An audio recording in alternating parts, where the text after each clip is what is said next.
As a new billionaire joins the Democratic presidential field, a look at the candidate's finances reveals more millionaires than not.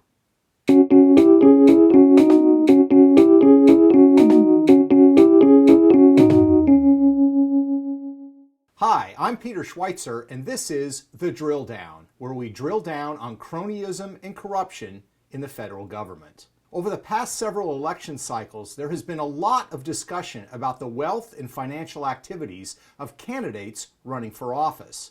With the 2020 election just around the corner, many Democratic candidates for president have released financial information, some more than others. So what can we learn from these disclosures? In 2016, then presidential candidate Donald Trump was criticized by many for not being more forthcoming about his finances. This cycle features two more billionaires, including the newest contender, former New York Mayor Michael Bloomberg.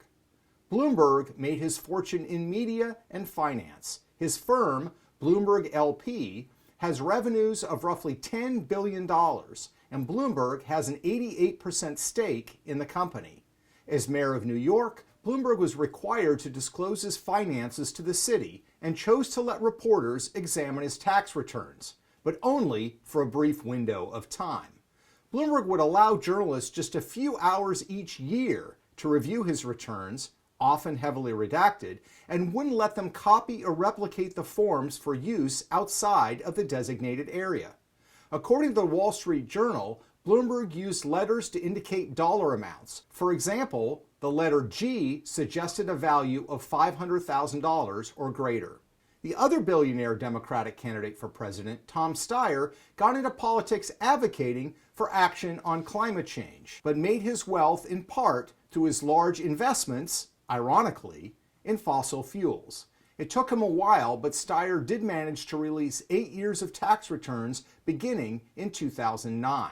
If elected, Steyer has pledged he would implement a new tax plan that would raise his own taxes by $10 million a year.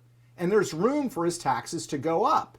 Since 2009, thanks to some creative accounting practices, Steyer has paid no more than 26% of his income in taxes, far less than the 37% rate for top income brackets.